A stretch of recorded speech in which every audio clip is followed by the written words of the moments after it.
Platelet, এই গোটেইকেইটা বস্তু ছেপাৰেট কৰি আমাৰ বিভিন্ন ৰোগীৰ ক্ষেত্ৰত বিভিন্ন কাৰণত প্ৰয়োজন হয়। আগতে আমি ইয়াত এই ছেপাৰেটৰ ইউনিট নথকাৰ কাৰণে হোল ব্লাড বা গোটা কম্পনেণ্ট থকা হিচাপতে ব্লাডটো ট্ৰেন্সফিউজ বা ব্লাড দিব পৰা গৈছিল।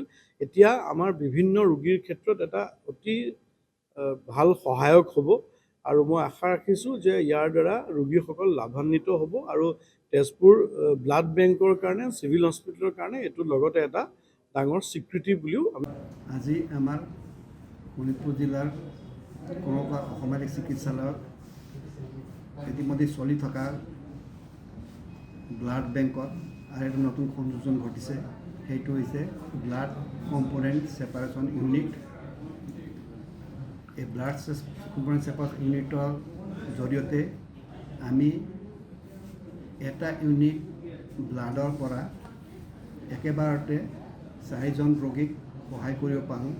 বিভিন্ন ধৰণৰ বেমাৰত আমি তেনে সহায় আগবঢ়াব পাৰোঁ।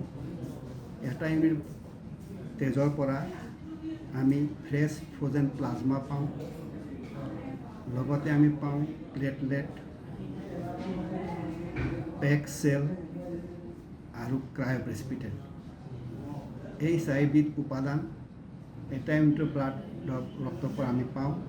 সেইটো আমি প্ৰয়োজন সাপেক্ষে ৰোগীসকলক যাক যি উপাদানত প্ৰয়োজন হয় সেই হিচাপে আমি তেওঁলোকক প্ৰদান কৰিব পাৰোঁ। কমলা চিভিল হস্পিটেলত ব্লাড বেংক 2000 চনৰ পৰা আৰম্ভ হৈছিলে। 2000 চনত প্ৰথমবাৰৰ কাৰণে স্বীকৃতিপ্ৰাপ্ত লাইচেঞ্চ পাইছিলে আমি। তাৰ পৰা আজিলৈকে আমি হোল হিউমেন ব্লাড ৰোগীসকলক আমি প্ৰদান কৰি আছিলোঁ। গোটেই শোণিতপুৰ জিলাৰ কাষৰীয়া নগাঁও বা অৰুণাচল প্ৰদেশ আদিতো আমি ব্লাড যোগান ধৰিছিলোঁ। কিন্তু এই ব্লাড কম্পনেণ্ট ছেপাৰেশ্যন ইউনিট, সেই ইউনিটটোৰ কাৰণে আমি বহুত আগতে, আজিৰ পৰা প্ৰায় 7-8 বছৰ আগতে আমি এপ্লাই কৰিছিলোঁ ষ্টেট ব্লাড ট্ৰেন্সফিউজন কাউন্সিল অসমলৈ। তাৰ পৰা তেখেতসকলেও আমাক গোটেইখিনি ইনষ্ট্ৰুমেণ্টবিলাক পঠাইছিলে আৰু কিছুমান বাকী আছিল, পিছত দিলে। তাৰপিছত আমি বিভিন্ন প্ৰক্ৰিয়াৰে আমি এই লাইচেঞ্চটো পাবলৈ, চেণ্ট্ৰেল লাইচেঞ্চিং অথৰিটিৰ পৰা পাবলৈ সক্ষম হ'লোঁ। গতিকে আজি আমাৰ মাননীয় জিলা অধীক্ষক ডাঙৰীয়া আজি এই আয়ুক্তগৰাকীয়ে আমাৰ শুভোদ্বোধন কৰিলে। জিলা আয়ুক্তগৰাকীয়ে আমাৰ ব্লাডত 4টা কম্পনেণ্ট আছে। এটা ক্ৰায়'প্ৰেচিপিটেট বুলি কয়। সেই ক্ৰায়'প্ৰেচিপিটেটটো হয় যে য'ত যিবিলাক মানুহৰ ফিব্ৰিনোজেন, যিটো ব্লাড ক্লটিং বস্তুটো যদি ডেফিচিয়েণ্ট থাকে বা ব্লাড ক্লট নহয়, সেইসমূহ আমি ক্ৰায়'প্ৰেচিপিটেট দিলে মানুহৰ ব্লিডিঙৰ পৰা আমি বচাব পাৰোঁ। আৰু এটা ফ্ৰেছ ফ্ৰজেন প্লাজমা, সেই প্লাজমা যিবিলাক মানে বাৰ্ণ ইঞ্জুৰি বা যিবিলাক যদি অকল প্লাজমা দৰকাৰ হয়, সেইবিলাক আমি অকল প্লাজমাই দিব পাৰোঁ।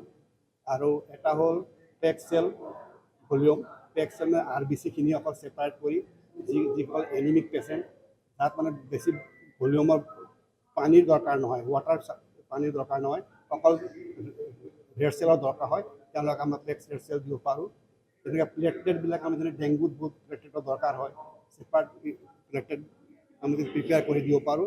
ডেংগু বেমাৰী ভাল হ'ব আৰু বহুত ক্ষেত্ৰত প্লেটলেট কমা থকা মানুহখিনিকো আমি প্লেটলেট দিব পাৰোঁ। এইধৰণে এটা ইউনিটৰ পৰা আমি 4টা ভাগ কৰিব পাৰোঁ: ক্ৰায়'প্ৰেচিপিটেট, প্লেটলেট, ফ্ৰেছ ফ্ৰজেন প্লাজমা আৰু পেক চেল। যিকোনো খবৰৰ বাবে যোগাযোগ কৰক 7099017330 লগতে 7099017110 নম্বৰত।